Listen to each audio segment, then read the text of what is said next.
Ampifariana lehibe indray no androsoana totokatrano-tsika ny amin'ny TNUT tonga amin'ny fampianarana larana faefatra itsika indray ny amin'izao anio izao. Manome voninahitra manokana ny Dadamala Yayava ho fanomboana ny teny, miarahaba ny Dadamala Yayava zany, ary miarahaba manokana koa ny Yoshua, ary manono ny hatsarany Yoshua amintsika rehetra izay efa manaraka ato tokatrano, dia mirahaso antsika samy hotahiny Yoshua eo ampanomboan'ny teny sy ny fampianarana izany. Dia mamerina ny fiarabana antsika rehetra ato tokatrano indray ny tena koa ny ambassadeur-ny Yoshua Eliano mandroso ato tokatranontsika ny amin'izao anio izao larana faefatra moa ny fampianarantsika ny amin'ny TNUT, ary matoka fa samy mihaino sy manaraka ny fampianarana dolontsika ny amin'ny zao anio izao ny amin'ny izay lohateny izay hoe mpamina ny Israeliana ihany no azo ianona teny sy arahina. Hoy ny Andriamanitra Abrahama, ny ankoatran'izay dia tsisy izy intsony zany, satria efa mazava be ny lalàna. Ka etsika zany raha nijery ilay fampianarana faharoa sy ny fahatelo tsika dia neta mihitsy ny hoe samy nanao zavatra tsy mety daholo ny olombelona, namoron'Andriamanitra tsy izy daholo ry zareo, nanonon'Andriamanitra tsy izy, ary vokatra an'izay dia samy lasa mpanota daholo. Kanefa miantso ny anaran'ny Andriamanitra, miantso hoe Andriamanitra Abrahama ny Andriamanitra, nefa hitantsika tsara fa raha tena Andriamanitra Abrahama zany miaraka aminao dia tsy manota mihitsy ny ianao, ary izay mihitsy ny fahamarinana zay, satria izay miaraka amin'ny Andriamanitra Abrahama io dia tena tsy manota mihitsy ny ary efa noporofontsika teto moa zany araka ny ino moa,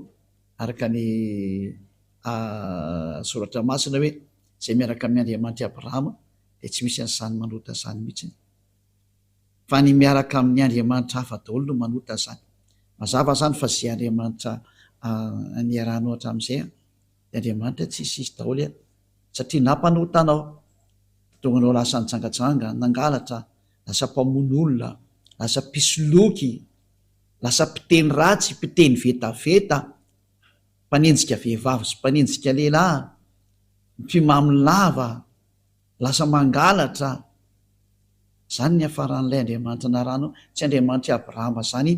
satria ny Andriamanitra Abrahama dia Yahava no anarany, ary vokatra an'izany tsy fiaranao tamin'ny Andriamanitra marina zany dia ianao fa lasa mpanota araka ny zava-marina, dia tsy hitanao koa nefa ny ataonao moa zany miala amin'izay, satria zahatra efa iainanao ilay izy zahatra efa arahanao ilay izy ka ahoana moa zany fomba androsiranao an'izany sary zany. Dia eo ilayntsika zao nahita mihitsy ny hoe ho an'ny zehetra nanonon'Andriamanitra hafa ankoatra ny Yahava dia diso tahola, satria izay ny Andriamanitra Abrahama efa nitonomy tany amin'ny taona moins 2000, ka tsy ny bokinareo na ny Baiboly ny ampelantananareo izay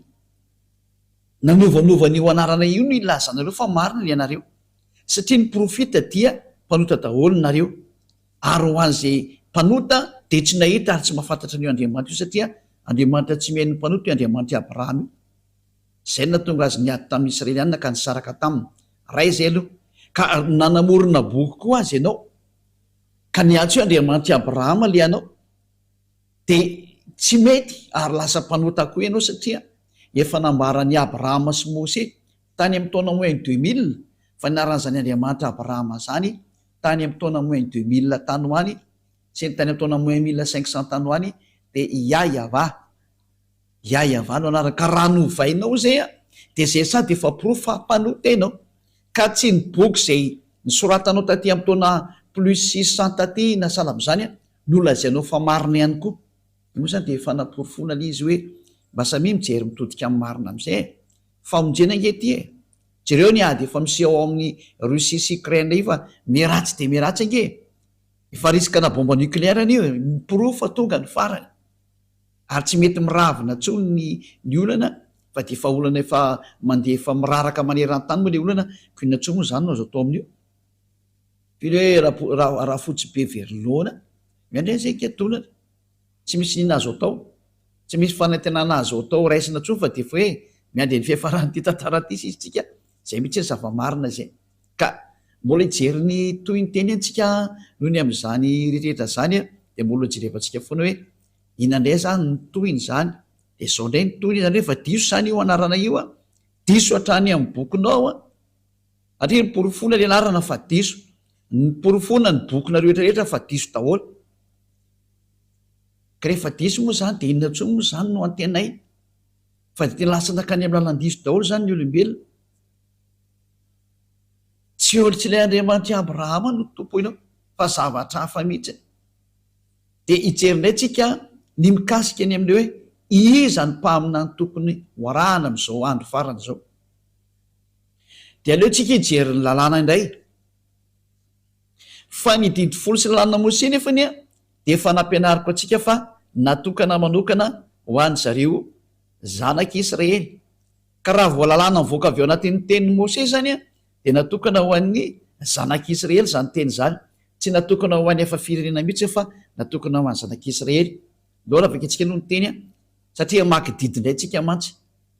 fa ny didy folo sy lalàna Mose a raha vao misy teny mivoaka avy eo amin'ny tenin'ny Mose zany de natokana ho an'ny zanak'Israely io loara jevantsika no ny teny Deutéronome 18:15 mikasika ny amin'ny mpaminany satria hoe mpaminany no horesantsika hoe mpaminany iza no arahana de loara afaketsika ndray ny Deutéronome 18:15 ary ny 18 a de ny 19 Deutéronome 18 a de manomboka amin'ny 15 a de ny 18 de ny 19 mpaminany avy eo aminao de avy amin'ny rahalahinao tahaka hay no atsangany avahandriamanitra ao a ho anao izy no henonareo eo zany ny tenin'Andriamanitra hoe mpaminany iza no henona ary mpaminany avy aiza de mpaminany avy eo aminao zany hoe avy eo Israelina dikan'izany de avy amin'ny rahalahinao zany hoe rahalahy Israelianina ny Mose zany le izy zany hoe Israelianina zany ty rahalahy ty satria zareo no nomena an'ilay lalàna araka nefa nampianariko atsika hoe natokana ho an'zareo Israelianina io io lalàna sy didy folo hoe ka ito zao tenin'ny dada Iava lay didy sy lalàna nomena azy a de natokana ho an'ny zanak'Israely amafitsika eo amin'ny 15 zao no voalaza mpaminany no atsangako azy avy amin'ny rahalahiny tahaka anao ka ataoko ambavany ny teniko zany hoe tena misy teny apetraka ambavan'ireny mpaminany reny zany a de ho lazainy aminy zay rehetra andidiko azy de lazainy ty mpaminany ty amin'ny Israelianina zay rehetra didiny Iava ka zay rehetra tsy mihaino ny teniko zay ho lazainy amin'ny anarako de izany no tsara azy na izany iza zany tsy mihaino ny teniny zany mpaminany zany satria dada Iava no miteny aminazy a de Andriamanitra mihitsy no tsara azy zava-doza zany ho tsaren'Andriamanitra vela teny Andriamanitra Abrahama zany aza mity bingo am'izany fa zavatra danger be ho anao mihitsy zany de izy ary ty resana ty hoe mpaminany no atsangako azy avy amin'ny rahalahiny takanao izy le rahalahiny namoaka lalàna satria misy mieritreritra fa olo-kafa ty rahalahiny Israelianina ty de namoaka didy ny Andriamanitra Abrahama fa ity lalàna nomen'Andriamanitra ty a de natokana ho an'ny zanak'Israely rery ihany tsy nomena ny hafa firenena mihitsiny io ka noho izany zany a ilay rahalahy resany eto zany a de ho an'zareo Israelianina ihany rahalahandry Mose io zany zany hoe avy ohatrany hoe piralahy zany e izy mirahalahy avy zany dikan'izay zany hoe avy amin'ny Israelianina dikan'izany zany resaka lazaina izany zany hoe le mpaminany zany dia tsy maintsy Israelianina loara avaketsika raha ny lalàna ao bokin'ny Salamo 147 19-20 Salamo 147 19-20 milaza ny teniny amin'ny Jakôba izy ary ny didiny sy ny fitsipiny tamin'ny Israely mazava be le olona nomena le didy folo sy lalàna Mose ty zany a de natokana ho an'ny Jakôba ho an'ny Israelianina ka Jakôba moa tsy izy fa Israely ihany ary natokana ho an'zareo Israelianina ihany zany io teny io ka raha ny teny zany bokon'ny Deutéronome hoe mpaminany avy ao aminao de avy amin'ny rahalahinao tahakana de avy amin'ny Israelianina ny dikan'izay satria natokana ho an'ny Israelianina io teny io fa tsy ho an'ny efa firenena mihitsy 20 manamarina an'izany tsy nanao toy izany tamin'izay firenena hafa izy zany hoe tsy hidirany efa firenena mihitsy zany resaka lalàna ny Mose ka hitsofotsofoan'ny efa firenena zany hoe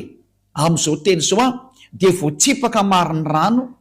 ny hafa firenena hoe tsy mahazo manao mpaminany ianao ka an'olo tena hoe za dia mpaminany iayava Andriamanitra Abrahama satria ny Andriamanitra Abrahama de mametraka lalàna mihitsiny hoe tsy nomena anao hafa firenena zany didy folo sy lalàna Mose zany ka ianao ny hitsofoka ao anatin'lay hoe ho lasa mpaminany Israelianina fa ny mahazo mitsofoka ho isan'ny mpaminany Israelianina miara-dia amin'ny Andriamanitra Abrahama de namoany Mose didy hoe araka ny didin'io Andriamanitra Abrahama io mihitsy nanao hoe tsy nomenanao hafa firenena zany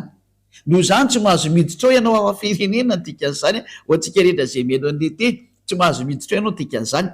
ary zao ny fitsipiny tsy mba fantatry reny tsy fantatra anao zany ny fitsipiko dada Iava mikasika ny Israelianina io zany hoe tsy azonao hidirana mihitsy io satria zavatra tsy fantatra anao matoa zany no niditra tao a nandika lalàna nandika ny didiny dada Iava nandika ny didiny Andriamanitra Abrahama ka raha misy zany mpaminany laza fa izao dia mpaminany ato mitariky ny mpaminany Andriamanitra Abrahama kanefa izy tsy Israelianina de efa diso araka an'io teny io fa tsoina be vava zao sary zao raha vaketsika eny ny bokyny lalàna arikatra ny bokyny Exodosy toko 7:10 Exodosy toko 7:10 de ny andininy 7 fanaporofona fa tena hoe natokana ho any zanak'Israely mihitsiny a ny miaino an'ity resaka didy folo sy lalàna Mose ty a zay nitoriany Mose zany na hoe Moïse na Moses na Mosa o zao silamo de zao vaketsika zao ny vakiny ary Mose niakatra ao amin'Andriamanitra Exodosy 19:3-5 de niantso azy Iava tao an-tendrombohitra ka nanao hoe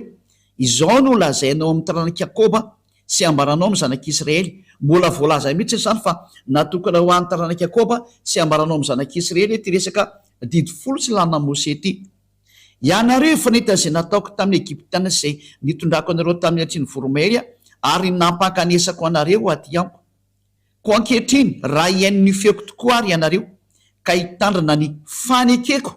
de rakitra soa mihoatra noho ny firina rehetra ianareo fa ay ny tany rehetra eto zany ny teny de hoe tandremo ary le fanekeko ka ny mitandrina ny fanekeko a de nitsindrina mafa ho any zanak'Israely a ireryany tsy natokana ho any hafa firenena mihitsy za fa natokana ho any zanak'Israely a ireryany ka izany teny zany zany de manino miteny mivantana amitsika mihitsy fa tena hoe tsy mety mihitsiny a ny hafa firenena miditra ao ary tsy azo hidirany hafa firenena mihitsiny ao indrindra fa zany resaka hoe mpaminany zany a de tsy mahazo miditra ho mpaminany Andriamanitra Abrahama mihitsy ianao raha vao tsy Israelianina lalàna navoaka ny Andriamanitra Abrahama zany tamin'ny alalan'ny Mose zay efa niona taminy ary niaraka taminy ka ny Andriamanitra Mose zay Andriamanitra Abrahama mihitsy no teny hoe tsy mahazo miditra mihitsy ny hafa firenena ao zany mandinika eo izy le mpaminaninao rahanao a de foty ianao ary mpanoty ianao a mpandika lalàna ianao a de ianao le iarany atezerana io dada Iava io mihitsy satria tsy meny mpanota zany io zany hoe diso adresy ianao voafitaka ianao zany midika an'izay mahitsy be le teny io niarantsika ny jery samy miara-mahita atsika afaka jerevanao atrio anatin'ny bokyny Sefer Torah io vaketsika io any amin'ny bokyny Torah zany Exodosy zany gala Shemot ny dikan'izany any de mazava be io teny io zao mpaminany Israelianina ka eo am'izay mpaminany Israelianina zay a izy ara no mpaminany farany tao Israelina iza no mpaminany farany ny mpaminany farany tao Israelina de tsy iza fa Yahoshua io lay tena mpaminany farany a Yahoshua no anarany ary voaporofo mihitsy zay teny zay a araka ny boky tany Israelina ny boky tany Israelina mihitsy nanamarina fa tena mpaminany zany Yahoshua zany io lay nivainy zareo anarana hoe Jesosy na Jesoa zay grika zany anarana zany ary navainy zay zao le ho an'lay miantso an'izany Jesosy zany ho an'ny silamo ndray misy de miantso hoe Isa fa tsy Isa zany anarany fa Yahoshua reny le fandikana teny diso daholo reny de samy nanovanova daholo mihitsy ny olombelona fa ny mpaminany farany ny anarany de antsoina hoe Yahoshua ary zay miaraka amin'io mpaminany farany io dia tsy manota intsony satria io mpaminany farany io a no nomeny io andriamanitra abrahama io a ny lalàna sy ny didy. andao ro jerevantsika araka ny tantara tao Israel fa tena mpaminany zany ka zareo israeliana no mamaritra ny mpaminany eo aminazy sy ny tsy mpaminany eo aminazy fa tsy ny mpitondra fivavahana akoriny fa ny vahoaka no mahafantatra hoe mpaminany io na tsy mpaminany. Ka raha vao mpaminany ny olona anakaiky kosa ny vahoaka de tsisy mahazo mikitika any satria izy no mitondra teny. Ka mazava ho azy moa ny zavatra nataon'izany Yahoshua zany tao Israel tena fanehoana ny hery sy ny fahefana de izy ny mpaminany farany araka ny voalaza ny boky tany Israel ndreny jerevantsika ary nisy nanoratra an'ireo boky ireo de reo ny jerevantsika hoe mpaminany ve izy. Izy moa tsy milaza fa mpaminany tokoa izy de ny olona tsy mahay ny tantarany Israeliana no teny tsy mpaminany ary mbola hitantsika ihany zany amin'ny tenin'ireo any Israel de zay niaraka tamin'ireo mpaminany reo de lay mpaminany antsoina hoe Yahoshua. Nanana mpianatra izy ary tao amin'ny tantarany mpianatra no nahitana zany histoira zany hoe mpaminany io Yahoshua io ary io no henonareo ary ny hainao azy tokoa ny vahoaka Israeliana ny henon'ny fampianarana zany Yahoshua zany ny vahoaka Israeliana ary amin'ny manarivorivo mihitsy nanaraka anazy teny an-dalana teny saingy ny alina moa le mpitondra fivavahana jiosy de ny vonoany ny jiosy natao Israeliana de ny vonoany. Ka ho jerevantsika ao anatin'ny soratra masina jiosy satria ao amin'ny jiosy ihany tsika maka an'le tantara zany de ao amin'ny soratra masina jiosy ndray misy ny teo testamenta vaovao ka mitantara nyty Yahoshua ty zay testamenta vaovao zay de ny testamenta vaovao mihitsiny ny anaran'lay mitondra anazy de atao hoe Yahoshua. De ao anatin'io boky io no ahitana ny tantaran'lay mpaminany farany atao hoe Yahoshua de ho jerevantsika izay tantara zay fa voalaza tao anatin'io boky io mihitsy fa tena mpaminany hoy ny vahoaka Israeliana ny vahoaka Israeliana mihitsy no miteny fa mpaminany izy ary be de be mihitsy ny anaraka anazy satria tao no nositrany mahiratra ny jamo misy maty natsangany ny kilemaina natsangany ny marena nataony naheno ny mona nataony teny be dehibe zany ny marary nositrany ny misy devolona voaka ny daoly ary lasa sitrana daoly de zany tantara zany voarakitra ohatrany boky ny jiosy zay mirakitra ny tantarany mpaminany. Ndao lavakitsika mikasika am'izay hoe mpaminany marina ve ity atao hoe Yahoshua ty araka ny boky ny jiosy ihany. Ndao jerevantsika zay sary zay oharantsika kely ny teny araka ny somary mirejerekentsika toko sy ndininy aloha ho jerevantsika ao amin'ny iza moa zany Matthieu 21:11 Matthieu 21:11 de ny 46 jerevantsika vetivetika izy ao tsika tokantrano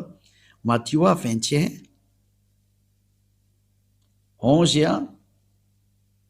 to zany bokyny jiosy bokyny jiosy to ndraisantsika to zany alovakitsika aminoko amindiny fahafolo de ny faraky ambiny folo ary no tafiditra tany Jerosalema izy Matthieu 21:10 de ny 11 de niorakoraka ny tanàna rehetra ka nanao hoe iza moa izao ary ny vahoaka ny laza hoe izao no Yahoshua mpaminany zay avy any Nazareta any Galilia. Zay mazava zany fa tena ity Yahoshua ty ozy ny vahoaka dia mpaminany ary vahoaka Israeliana io niorakoraka be io voapirofo zany eto fa tena mpaminany Yahoshua zany hoe ny mpaminany Israeliana farany enona ary tokony ho arana zany mazava ho azy de ty Yahoshua ty satria io ny farany io. Zay ny voalazany soratra masina jiosy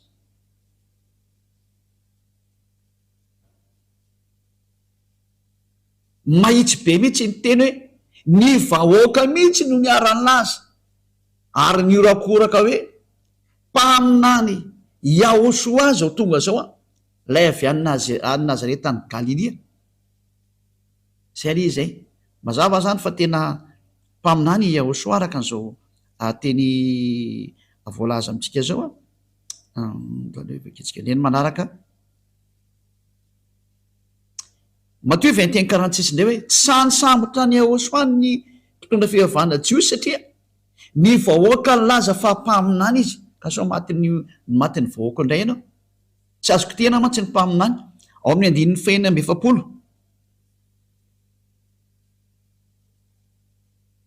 Matthieu 21:46 de ny tambotra isambotra ny Ahosoa izy saingy natahotra ny vahoaka satria nataony vahoaka ho mpaminany Ahosoa. Ahosoa mihitsy zany le mpaminany zay zava-marina zany so tena mpaminany mihitsy ny Ahosoa. Ny vahoaka mihitsy no laza fa mpaminany izy zany hoe ny mpaminany Israelianina farany zany dia izao Ahosoa zao no ne mafitsika zay teny zay any amin'ny boky manaraka indray any amin'ny bokin'ny Jaona 6:14 Jaona 6:14 Jaona 6:14 Jaona 6:14 zany reto daholo zany nena nilaza ny tantarany mombany amin'izany Ahosoa zany. Ary hoy ireny olona ireny rehefa nahita ny famantarana izay nataony Ahosoa, ity tokoa ny ilay mpaminany izay ho tonga amin'izao tontolo zao zay. Zany hoe nahita azy zany ny olona dia nafantatra amin'izay mihitsy hoe ity ilay mpaminany. Rehefa ren'ny olona ny zavatra nataony Ahosoa dia niarany teny ny olona rehetra hoe tena mpaminany ty Ahosoa ty. Ty tokoa ilay mpaminany izay ho tonga amin'izao tontolo zao. Konfirmeny mihitsy ny tantara zany, tantarany Jiosy ao amin'ny bokin'ny Jiosy. Ty bokin'ny Jiosy daholo ty tenentsika etony dia milaza mihitsy ny tantara tao amin'ny Ahosoa fa ny vahoaka mihitsy no milaza fa tena mpaminany zany Ahosoa zany. Zay ny zava-misy zany. Ka tsy azo ny anglisy ho toeriny zany, tsy azo ny sinoa toeriny zany, tsy azo ny afrikanina toeriny zany, tsy azo ny arabo toeriny zany, tsy azo ny rosianina toeriny zany, tsy azo ny japonais toeriny zany, fa satria ny israeliana no teny zany tantaran zareo zany dia tsy azo no lavina. Ka ny vahoaka mihitsy no milaza fa mpaminany zany Ahosoa zany dia tsy misy olona mahazo manohitra an'izany. Antsika jery teny hafa mbola ao anatin'ny bokin'ny Jiosy any ty hojerevantsika ty ao amin'ny bokin'ny Lioka indray ny vakitsika Lioka 24:19 Lioka 24:19 Lioka 24 izy zany fa hoy izy taminy Lioka 24:19 zavatra manao ahoana moa izany ary hoy izy ro lahy taminy ny amin'ny Ahosoa avy any Nazarety mpaminany mahery tamin'ny asa sy ny teny teo anatrehan'Andriamanitra sy ny vahoaka rehetra. Tena mpaminany teo anatrehan'ny vahoaka mihitsy izy. Manaiky azy daholo ny vahoaka fa tena mpaminany izy. Ny vahoaka mihitsy nametraka fa mpaminany izy noho ny amin'ny asa izay nasehony sy ny famantarana nasehony ny hery sy ny fahefanana anany dia ny aiky ny olona fa tena mpaminany izy. Ny vahoaka nametraka azy ho mpaminany tsy azo no lavina mihitsy zany. Izy niza mandany zany dia nonge zany manohitra ny zava-misy any amin'ny fireneny olona. Le vahoaka kosa mahita ny zavatra nataony no teny fa mpaminany io tsy azo no lavina le izy. Mpaminany lehibe izy. Zay hoe mpaminany avy aminao ny enonao ary nefa raha teo amin'ny Ahosoa zany. Ary zany Ahosoa zany zay rehetra niaraka taminy dia tsy nanota intsony zay. Ary ty Ahosoa ty namoaka didy. Namoaka didy izy araka ny Jaona 12:49 fa didin'Andriamanitra ray mihitsy izy netiko. Jaona 12:49 ka ho an'izay rehetra mametraka fa mpaminany ka ny vahoaka moa nametraka hoe mpaminany dia tsy azonao lavina mihitsy zany. Dia ny mpaminany zany dia mitondra ny teny ny ayavà dia namoaka didy izy ny dikan'izay. Ty hoe apetraka ao amin'ilay mpaminany ny didiko izy ny tenin'ny dada Yava. Le tare amin'ny Deutéronome 18:15 Deutéronome 18:15 le miteny hoe apetraka ao ambava ny didiko dia ho lazainy aminareo ny teniko izay andidiko anazy. Dia eto koa zany nomenany Ahosoa koa ny didy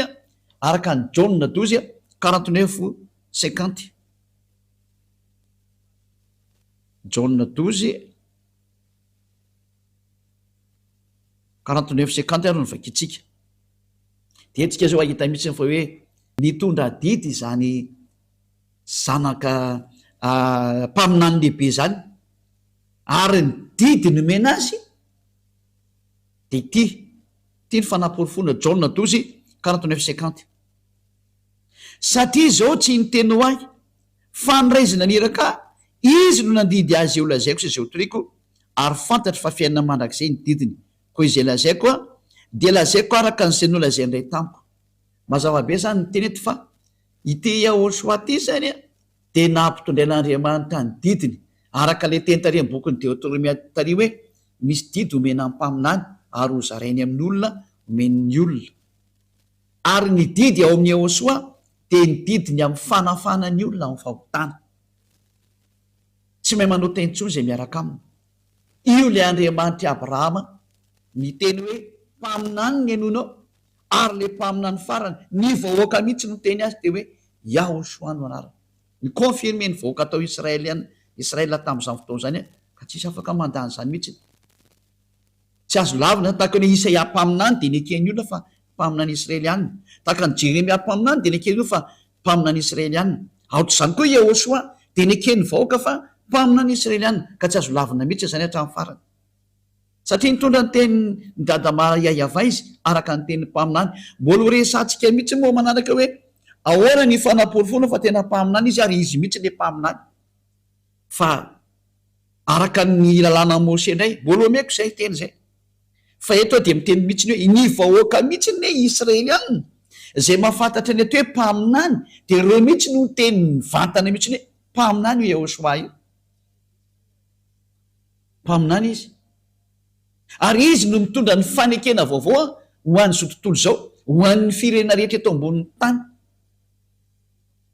izy ny fanekena vaovao zay moa zany amin'ny Israelianina zay resaka zay no mandeha fa ho an'ny efa firenena mbola mety tsy fantany zany fa zay indray resaka samy Israelianina zany sujet zany fa eto fotsiny le misintona atsika hoe ny mpaminany enona zany ny mpaminana farany Israelianina de ny mpaminany Israelianina farany nomen'Andriamanitra ny didiny a de ty atao hoe Yahoshua ty ary ny vahoaka Israelianina mihitsiny a zay tsy azo no lavina mihitsiny no nametraka fa tena mpaminany izy zany tsy azo no lavina tsy azo nizaniza lavina satria ny vahoaka Israelianina no tsindriko mafy teo no laza fa tena mpaminany izy mazava zay am'izao vanamitsika zao arany satria hitatsika fa ity Yahoshua ty ny mpaminany farany inona ary ny tenin'io Yahoshua io mikasika ny amin'ny mpaminany satria tsy maintsy eo aminazy zany ny didy no enona mivoaka ny vavany zany le didy no enona de mbola ao amin'ny bokyny Jiosiany no jerefantsika araka ny boky misy boky atao hoe Apokalipsy indray mbola bokyny Jiosiany zay ao anatin'izany bokyny Apokalipsy zany misy ny fanambarana nataon'izany Yahoshua zany fa ny mpaminany indray am'izao vanina amitsika zao de zay mitory any Yahoshua ny olona mitory any Yahoshua no atao hoe mpaminany am'izao vanandro farany zao ka tsy misy olombelona mitory an'zany anarany Yahoshua lay manala amin'ny fahotana ary lasa tsy mpanoty antsony zay miaraka aminy eto ambonin'ity planeta terre nareo ty afatsy ny ambasadeuran'ny Yahoshua zay antsona mianarana hoe Elia rery sisa no mitondra an'zany anarana zany zao ary mampianatra an'zany atao hoe Yahoshua zany tsy mampianatra zavatra avy Elia fa tsy Yahoshua rery ihany satria ny didiny Yahoshua de sao hoe araka ny didin'io Andriamanitra Abrahama io taminazy Andriamanitra Abrahama no nyteny taminy hoe zao ny lalàna Apokalipsy 19:10 fa ny filazanany Yahoshua ao am'izay milazany Yahoshua zay ao indray ny fanany faminaniana no mandeha didy vaovao indray zany hoe maninona ny lasa ohatran'izany satria hitodika ho any amin'ny jentilisa indray Andriamanitra de Andriamanitra Abrahama io todika ho any amin'ny jentilisa izy de lozika be zay mitory any Yahoshua indray makany amin'ny jentilisa any no misy any fanany faminaniana de zao hitanareo eto amin'ity fampianarana mivoaka ity zao Apokalipsy 19:10 ary zay ny amaranantsika anazy androany fokely ny fampianarana tamin'ny teny io ty fa tsy maninona zany nefany satria zay koa ny mapety anazy Apokalipsy 19:10 Apokalipsy 19:10 dia ny akohoka teo amin'ny tongony eo mba hivavaka aminy ary izy tamiko tandremo aza manao an'izao anao fa mpanompo namanao ihany aho sady namandreo rahalanao zay mitazona ny filazana ny tanany filazanany Jehosoa. Andriamanitra ihany ny vaovao fa ny filazanany Jehosoa no fanano faminana iny. Zany hoe ny olona milazany Jehosoa zany dia zao ataony ambassadeur-ny Jehosoa Elia zao ataony Elia zao zany no proof fa mandehanday ny fanano faminana iny. Ao amin'ny Jehosoa mantsy ilay fanano faminana iny, izy mpaminany farany ary izy ny mamoaka baiky farany. Dia ny baiky farany avoakan'izany Jehosoa zany dia zao ny filazana azy indray ny fitorian'ny Jehosoa, satria rehefa mitorian'ny Jehosoa dia tsy maintsy mitorany Yahvah naniraka anazy. Dia ny filazana an'izany Yahvah Jehosoa zany zay ny atao hoe ao ny fanahany faminana iny. Zay ny didina avoakan'Andriamanitra farany dia Andriamanitra Abrahama. Dia ajantsika eto aloha ny fampianarana ny amin'ny teny ity fa mijery endrika hafa tsika ny amin'ny manaraka fa ampy aloha zay eritretinareo hoe mpaminana iza no enona zany zao. Dia mpaminany Israeliana tsy mahazo mivoaka amin'izay ianao. Doisany hoe ahoana mampaminany ianao indray ary ambassadeur-ny Jehosoa zany dia mpaminany mihitsy izy. Elia zany mpaminany. Elia le tany alobe tany mpaminany, tany andron'ny Yahva-mpanjaka mpaminany izy. Dia matony hoe Elia mpaminany. Elia mpaminany. Le même personnage misy amin'izao tsika miteny zao. Amin'izao tsika miteny zao ohatsy ny teny dada Yahva nampitondraina ny Jehosoa mpaminany dia hoe zay mitory an'i Jehosoa. Satria rehefa mitory an'i Jehosoa dia automatika mitory an'i dada maly Yahva Andriamanitra Abrahama. Dia ao indray ny fanahany faminana iny. Ao ny fanahany faminana iny. Zay no mahatonga hoe izay olona miaraka amin'ny Jehosoa eo eto ambony tany ity, reo ihany sisa no afaka amin'ny fahotana. Zay ny atao hoe zavatra sarobidy indrindra nomeny dada Yahva tamin'ny alalan'ilay mpaminany farany. Horesantsika amin'izay ny tontolon'ny mpaminany farany io Jehosoa, ary manaraka an'izay koa mikasika ny hoe Elia moa zany efa mazava aminareo io. Satria ny mampaminana ny Elia dia noho ny amin'ny Jehosoa. Nefa n'izany Jehosoa zany ilay ny teny hoe aza manota intsony. Tahaka ny ataony dada Yahva hoe za tsy tia mpanota, ity mpaminany farany Jehosoa ty koa ny teny hoe aza manota intsony, dia tahaka ny Elia koa ny teny hoe aza manota intsony. Ary zay miaraka amin'ny Elia hatrany dia tsy mahay manota intsony, satria izay le fahefana ao amin'ny Jehosoa malala ho azy ny voninahitra manakseho nazy mianaka. Dia dada Yahva satria moa tena kaiky ity mpaminany rany hiraka ho resantsika ny momba anazy fa tena mpaminany mihitsiny izy. Dia amafitsika izay teny zay hoe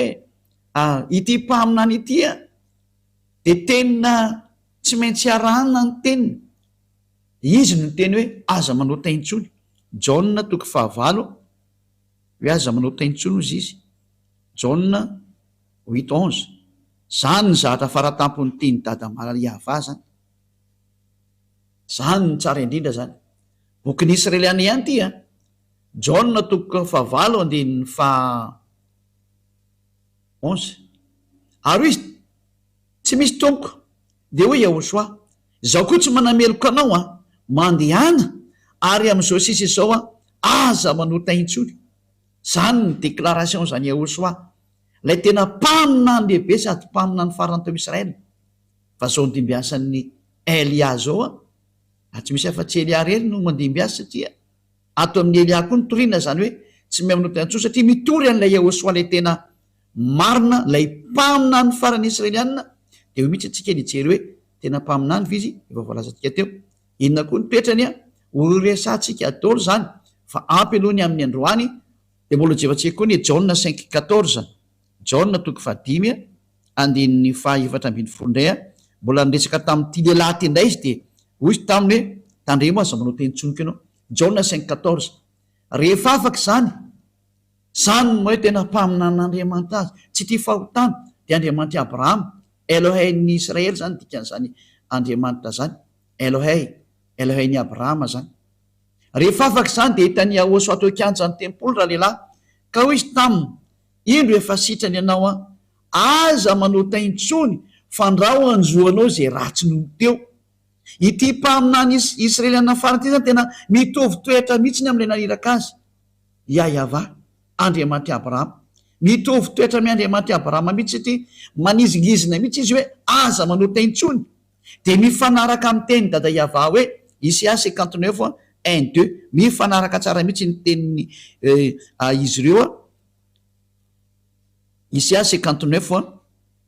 un deux ino nky teny ty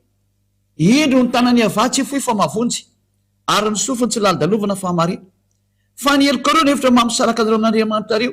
ary ny fahotanareo no mampiafina nytaviny aminareo ka dia tsy miaino izy tena lan'Andriamanitra mihitsy ny hita hoe olona mpanota zany mifanohitra amin'ny dada Iava mihitsy zany ny Andriamanitra Abrahama tsy tia mpanota de tonga tokoa le mpaminany farany de tena nizigizana mihitsy ny hoe aza manota intsony fa tsy tian'io Andriamanitra ray Iava io mihitsy ny Andriamanitra Abrahama zany olona manota zany no nandringanany rehetrarehetra hatramin'izay noho zany miteny amintsika rehetra hoe tsy misy herina fahefana afaka miady amin'izany hatsarana zany tonga aminareo le teny le mpaminany farany andeo hitodika any amin'ny am'izay tsy izy akory ny teniny fa teny le naniraka anazy ihany le Andriamanitra Abrahama lay Andriamanitra Abrahama ihany no maniraka ny mpaminany farany io ary natonga anazy ny teny mihitsy ny hoe tsy manao tentsony zay miaraka amiko satria zay ny tena tiany io dada Iava tongavany io le Andriamanitra Abrahama satria mankala mpanota io Andriamanitra Abrahama io ary ny mpaminany naseniny enona de mpaminany Israeliany irery ihany tsy mahazo maka-paminany afaka ohatran'izay no fa raha vao niovy mpaminany Israeliany io de efa tsy izy ianao zay nidika azy efa diso daholo zay nataonao ary rehefa miaraka ny zavatra diso moa anao de mazava azy fa diso ianao hatramin'ny farany tsy miaraka amin'ny Andriamanitra Abrahama io zany ianao zany hoe tena diso adresy tanteraka ka izany moa ny antony any amonjenantsika etra zay mandray aminy zao tsika miteny zao hoe andeo hiverina amin'ny Andriamanitra Abrahama am'izay sokatra anao ngeny tanana zao e ty amonjy anao izy satria raha vao mpanota anao izy Andriamanitra Abrahama io za tsy miheno mpanota ary zay nijerevantsika inona daholo ary ny teny le mpaminany farany ohatra mahazo manambady be dehibe ve ny lehilahy ny mpaminany farany io teny hoe tsy mahazo manambady be dehibe ny lehilahy interdit zany ato amin'ity famarinana fototra ty ny Andriamanitra Abrahama tsy tia zany lehilahy manambady be dehibe zany tsy tia mampirafy sekely zany nambarany mpaminany farany daholo zany zay natonga nanteny hoe mpaminany Israeliana ary ny vahoaka no nametraka ny ty Ahosoaty io mpaminany fa ny jiosy no nankala anazy de namono anazy vonoany zareo daholo moa zay mpaminany rehetrarehetra ny teny izy vonoany ireo mpitondra fihevana jiosy ireo raha tsy saina be le mpitondra fihevana jiosy zay le izy fa de mirary soatsika etra samy hotahiny ao soa ary rehefa resy lahatra ianao de manatona ny Elia fa Elia teny amonjy ianao Elia tena navitra anao Elia tena zay rehetra fomba fana manavitra anao de ho atao daholo satria manavitra zao satria ho avy ny fandringanana ty taninareo ty zareo tsara ny histoira mahazo an'io Rosia sy Ukraine moa tsy ny mahazo any Rosia moa fa mahazo ny Ukraine fa tsy misy miady amin'ny Rosia zany Eliany nampianatra an'izany ary hitantsika eo ny toy ary hitanao fa zaratsy rehefa te hitaloza de mety iva amin'ny Rosia io hitantsika eo ny toy eny fa mantarana meko anareo zay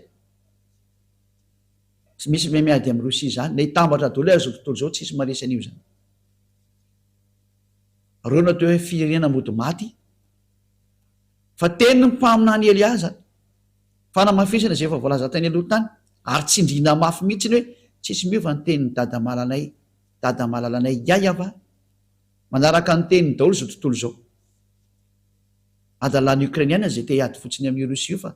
ratsy zao tao io mbola resantsika eto daholo zany raha misy ny fotoana ny oriana fa zao anao mbola fampianarana mitondra anao miditra hoe andao any amin'ny Andriamanitra Abrahama Iava ary manarano le mpaminany faran'izay ny rany Yahosoa no anarana inona daholo ara ny qualité na ny zavatsoa ao amin'ity Yahosoa tya zay no jerevantsika ny amin'ny fampianarantsika manaraka fa tena tsara izy na de anao maheno hoe tsy manota intsony zay miaraka aminy tsy zatra mahafinaritra ve zany aminao inona ny teny io Andriamanitra io raha tsy i Andriamanitra Abrahama io ny teny tsy tia mpanota izy jereo nanaovan'ny Israeliana tena nipoteny ary teo amin'izay no nanaratra daholo ny olona namoron'Andriamanitra namorona boky de nanonon'Andriamanitra hafa nanao boky hafa daholo zavatra hafa daholo ny soratan'ny olona indrisy mampareo zany sary zany tonga Elia merina zao tontolo zao iverina amin'io Iava io de teny ianao reny zany merina zao tontolo zao dao anampy anahy ampio fotsiny ary rehefa fantatra fa marina ny teny dao tsika hiaraka manoly ianao dikan'izay raha tianao zany ho afaka ny fahotana zany hoe ary tena mba tianao zany Andriamanitra Abrahama zany aza manahaka nantenanao andeha ao anatin'ny marina aleo ny tenanao andeha ao anatin'ny marina am'izay ampio ny lalana ny marina fa sambatra zany aty hoe afaka ny fahotana zany ny zavatra mahafinaritra sy mahasambatra be zany hoe afaka ny fahotana zany ve tsy mba irinao zavatra tokony irinana e zany ka tsy mahafainao hoe mahita ny olona miverina amin'le Andriamanitra marina fa voafitaka atao lenga zao tontolo zao potika mihitsy zao tontolo zao tena ny potehiny devoly zao tontolo zao fotoana ny fiverenana zao andeontsika iverinao amin'ny marina voapirofo ny Andriamanitra Abrahama izy voapirofo ny toetrana fa tsy te fahotana izy zay nanapotehany Israelianina ary mpaminany rehetra dia niteny taony hoe tsy te fahotana izy ina mpaminany farany nambara araka lalàna Mose zay miaraka amin'ny Andriamanitra Abrahama ihany Yahava no anarany anjarantsika amin'izay miverina mitodika ao amin'ny Andriamanitra marina Yahava no anarany ary rehefa resy lahatra ianao manatona ny Elia ary andao tao batisa fa tsy maintsy atao batisa vao mety io batisa amin'ny fiarahanao amin'ny Andriamanitra Abrahama ary amin'ny fiarahanao amin'ilay mpamina ny farany Yahosoa zay ny rahany ro resantsika daholo zany fa efa mazava ny teny fa ny fototra goavana dia ny fiarahanao amin'izany hoe Andriamanitra Abrahama mialo amin'ny fahotana ary tsy manao taintsony miaraka amin'ny lay mpamina ny farany rahany nampitondray ny teny sy ny didiny ary ny lalàny hoe aza manao taintsony fa tsy mety ary ty mpamina ny farany ty mihitsy no teny hoe io Andriamanitra Yahava io dia parfait izy io io zany tsy maintsy parfait zay teraka aminy ka ao amin'ny ty Yahosoa ty rehefa tonga ao amin'ny mpamina ny farany io ny olona vo tena lasa parfait mihitsy zay ianao eva kitsika tokoa zay teny zay hoe tena lasa parfait ve ny olona ao aminazy teny zay mihitsy izy araka ny boky Matthieu 5:48 Matthieu 5:48 dia mbola bokyny Israelianina ty tao amin'izany bokyny le mpamina ny farany bokyny mpamina ny farany zany ty resantsika ty Matthieu 5:48 koa amin'izany aoka ho tanteraka ianareo toy ny fahatanteran'ny rainareo zay any amin'ny lanitry ny lanitany an-danitra zany hoe didina voaka nyty mpamina ny farany ty atao hoe Yahosoa ty koa izy hoe tsy maintsy tanteraka vao mety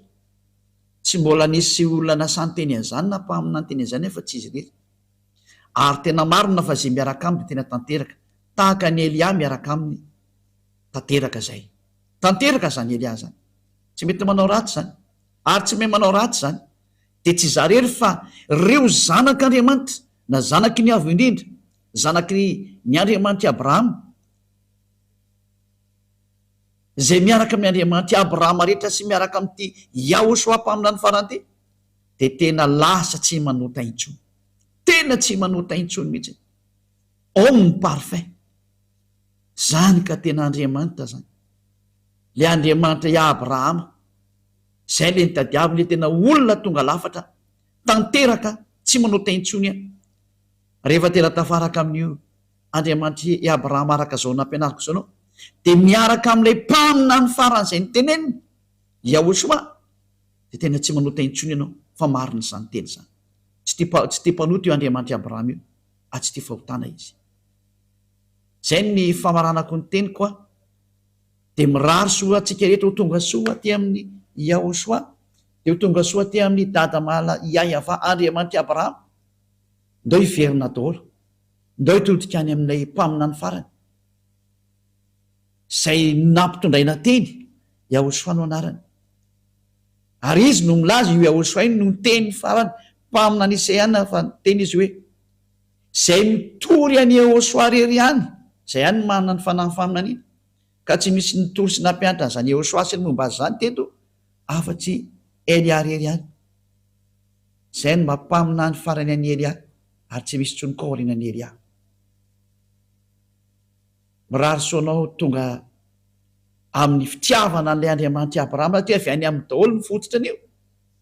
Andriamanitra Abrahama daholo ny fototra an'izao famarinana zao ary tao amin'ny bokyny Israelianina daholo nakatsika an'izao tsy misy bokyny malagasy ty na bokyny anglisy na bokyny Amerikana fa bokyny Israelianina zay nandehanana zany teny zany zay no nahitantsika zao famarinana rehetrarehetra zao ka hiatsoina antsika hoe andao hitodika daholy am'izay ho any amin'ny Andriamanitra Abrahama ary anaraka an'ilay mpaminany fa satria ao no lakileny men'Andriamanitra Abrahama am'izay hoe ao am'izay nareo mandeha satria izy ny mpaminany farany tsy misy tsony taorinany mpaminany Israely anina ary tena ary ianao e malagasy koa ianao milaza fa ianao koa mba mpaminany ny fa nivakeko ny lalàna fa io Yahoshua io nefa nazo didy avy any amin'ny dada Yahva Andriamanitra Abrahama hoe izay mitory anao satria izay mitory anazy de mitory an'io Andriamanitra Abrahama ihany koa Yahva no anarany izay mitory any Yahoshua ka ingamo Yahoshua tonga teo raha tsy nisy an'io ino moa ity ina moa raha tsy tonga io mpaminany io tsy afaka nandeha ny mpaminany raha tsy nisy mpaminany koa ny teny anazy de gaga ianao apiko kely hoe ary ianao to miteny hoe zanan'ilay mpaminany izay indrindra ampianatra an'izay kely indray aloha parantesy kely ozy ny olona hoe tsy niteraka io Andriamanitra io sady be dehibe ny fampianarana manao an'izay any ka nareo ny namorona boky zany any amin'ny boky hafa any no misy an'izany izay bokyny fironona de lasa zany le izy fa raha vao bokyny Israelianina de tena misy mihitsy zany teny zany tena misy zany lola vaketsika le teny andao vaketsika ny bokyny Salamo fa ny bokyny Salamo mihitsy no miteny hoe zanako ianao izy dada Yahva lay Andriamanitra Abrahama zanako ianao zany teraka anao androany ka ny bokyny Israelianina rikatra amin'ny Sefer Torah ny Jiosy de milaza mihitsy fa tena miteraka io Andriamanitra Abrahama io voalaza ao zany fa rehefa boky hafa any de mizahatra hafa ny teneny fa ny boky réel ao anatin'ny Jiosy de niteraka io Andriamanitra io do nefa aketsika zay teny zay araka ny bokyny psalme na psaume na salamo firme izy teo salamo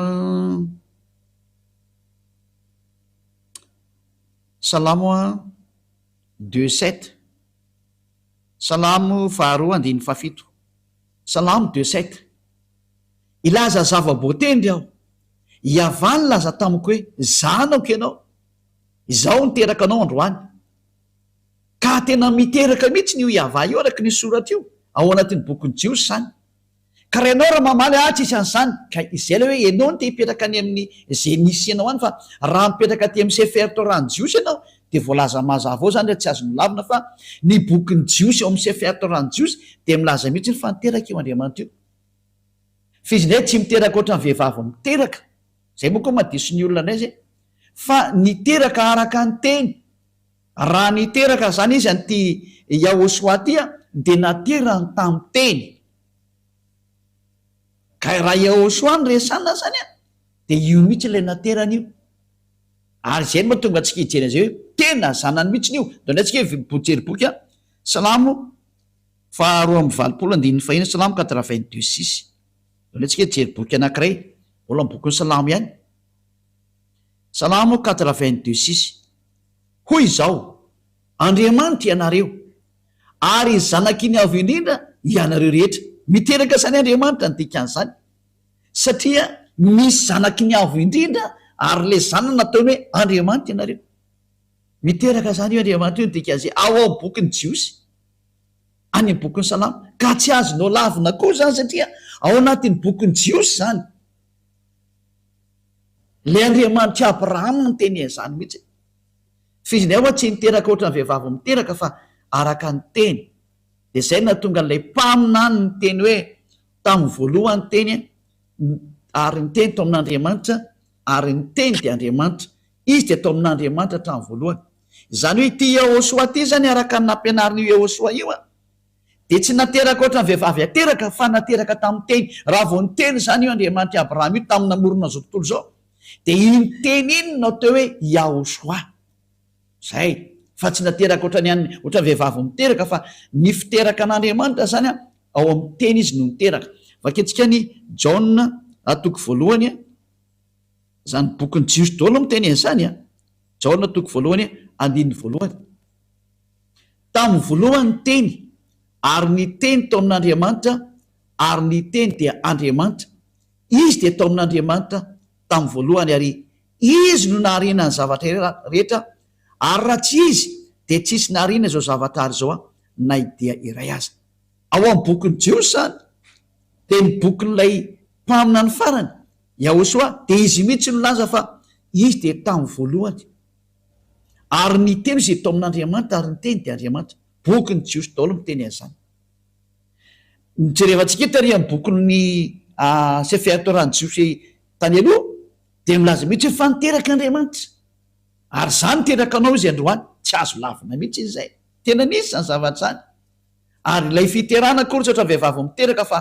io voalaza io hoe tamin'ny voalohany teny ary ny teny tao amin'Andriamanitra ary ny teny de Andriamanitra ary izy de tao amin'Andriamanitra tamin'ny voalohany ka rehefa nivoaka zany le teny de inona teo niteraka izy tamin'ilay io Andriamanitra Abrahama ny teny de iny teny iny natao hoe zanany ary zay zanan'izay natao hoe Yahosoa ary lay teny izy de tonga nofo kanonina tamintsika zay ny voalaza zany ka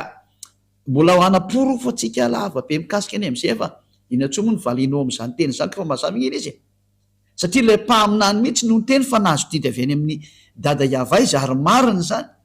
ary ny bokin'ny Sefer Torah-ny Jiosy misalamo ny teny fa tena niteraka io Andriamanitra io de tsy azonao lavina ny izy raha mandany zany de tsy pahanao ny teny'le Andriamanitra Abrahama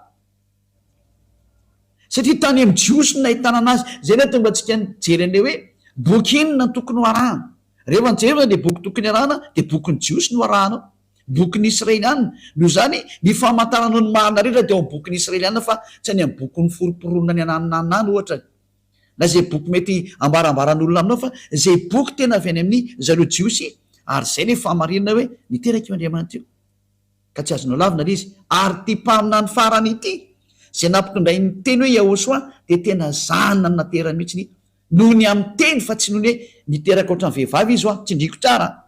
fa lay rehefa ny teny izy de nataony hoe zanany ny teniny de ianao tsy afaka mamatsy aty zay ny teniko amin'Andriamanitra azy tsy azonao lavina zay zavatra zay ary zay ny teny taka ny rehefa namorona izy de mamorona zay ny Andriamanitra Abrahama azy ka mifarana atreo zany ny teny mazava tsara amintsika rehetra zay ny fahamarinana mazava tsara amintsika rehetra zay mikasika an'le hoe Yahosoa mpamina ny farany sady nambaran'io Andriamanitra io fa tena zanany mihitsy tena zanany izy lay teny tao amin'Andriamanitra hatramin'ny voalohany ary izy no nevizao rehetra zao natateraka ny fahamarinana rehetra ny amin'ny famoronana zany de tao amin'ny daholo araka nambarana lay mpaminany Israelianina farany ka raha vao manaiky ianao fa mpaminany Israelianina Yahosoa hoy ny vahoaka Israelianina de zanak'Andriamanitra izy tsy azonao lavina izy le zanak'Andriamanitra teny entarika hatramin'ny bokin'ny Sefer Torah hoe zanako ianao zany teraka anao androany ka izay olona izay tsy izy fa lay mpaminany farany natao hoe Yahosoa lay ny teny hoe aza manao taintsony zany hoe tena mitovy toetra mihitsy nisy lay dadany hoe aza manao taintsony ianao zay ary zay niaraka tamin'ny rehetra hatrany de tsisy nanotaintsony fa tena afaka ny fahotana marina ny teny ny ainga atao anatin'ny bokin'ny Jiosy ray manontolontsika hatrany amin'ny mpamina ny farany Yahosoa no anarany ary miporofoky fa tena zanak'Andriamanitra izy zanako Yava io de amboariko tsara am'izay ny ahitsiko tsara ny fihevitranao hoe niteraka Andriamanitra tsy miteraka ohatran'ny vehivavy sanatria fa rehefa niteny izy de iny le natao hoe ary niteraka izy iny le niteneny hoe za niteraka anao zay rehefa tiany zany de zayko fa tokony ina kosa ny ary moa anao ho paralelina aminazy ve ka tsy miady aminy fenao re zany normalna be to hoe zanany ianao fa tsy hoe paralelina amin'Andriamanitra ianao fa zanany tsara ne zany tsisy maratsy an'izany mihitsy ka de nefa izy miporofoka araka ny soatra masina ny Jiosy ary zay ninao an'zanitra de afaka mifahotana zay de zay ny antony averiko tsara tsy diko Andriamanitra hoe natonga atsika hoe boky inona ny tokony ho arahana raha ijerin'ny marina ianao mikasika amin'ny Andriamanitra Abrahama io ary tena ho tafaraka aminy de nomeko hoe arao ny bokin'ny Jiosy Sefer Torah-ny Jiosy tao amin'ny Sefer Torah-ny Jiosy nisy teny hoe de nanteraka io Andriamanitra io ka raha boky hafa anao raha anao de tsisy an'izany fa ny contraire an'izany misy any ko micontrariziko fa raha tena bokin'ny Jiosy ny jirefanao de niteraka izy meko anao teo ny teny mikasika ny am'izay de zay ny fiarantsika ndreto tamin'izao izy io mirary so atsika rehetra samitainao soa ary rehefa resy latinao de manatona ny Eliandro anao batisa fa fotoanany batisa zao afaka miantso anao amin'ny telefona tsova za tomko tena natao batisa na anglisy anao na amerikana na sinoa na japonais na inony ianao na iny ianao afaka miantso ny Elia daholo nareo hoe zay tompo de tena resy lara mangataka se mba atao batisa mba tonga avaty anao raha afaka makaty manao any am 2026 vao misy batisa ty fa ny any amin'ny hafa firina afaka makany Elia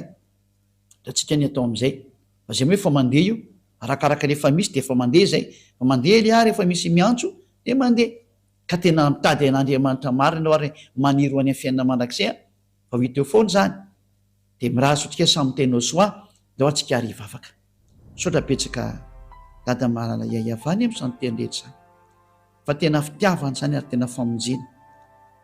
Elia nampianatra ny olona ny amin'ny hiverenana aminao ary tena nasiako teo mason'izy rehetra ny famarihana fa tena marina ianao tsy misy Andriamanitra fa tsy ianao le Andriamanitra Abrahama iaiavanao anaranao tsy tia fahotany ianao halanao zany ary zany teny zany mampitondrainao le mpamina no farany Iahosoanao anarany hoe aza manao taintsola ary aoko ho tanteraka ianareo zany ny teny le mpamina ny farany sotra dada mala iavao taio ara zao teny rehetra zao mba hitondra soa am'izay tramiaina hitondra famonjena sy fanavotana am'izay mandeha hitany zay rehetra miaina anao avoty zay rehetra mbola tsy mahafantatra ny marina vonjeo zao tontolo zao vonjeo ny hafa firena rehetra akoatra amin'ny malagasy avoty zay rehetra maniry ny hoafitra afao zay teo afaka rehetrarehetra dada Maria avao tonga ny andro famonjena ho an'izao tontolo zao asehoy ny sandrinao mahery aoka tena andeha ny hery sy ny fahefanao ho voninahitry naranao masina dada Maria ava voninahitrinao manakasay apeo Elia amin'ny asa nampanaovinao azy asehoy ny voninahitranao amin'ny anaranao dada Maria ava no andefasana n'izany teny zany de ho any aminao zany teny zany de amin'ny alalan'ny Iahosoa sotra dada Maria ava alleluia amen de zay ny fiarahantsika ndray tamin'ny teny io tia nametraka ny veloma mandram-peona ho amin'ny manaraka andrea veloma tomboko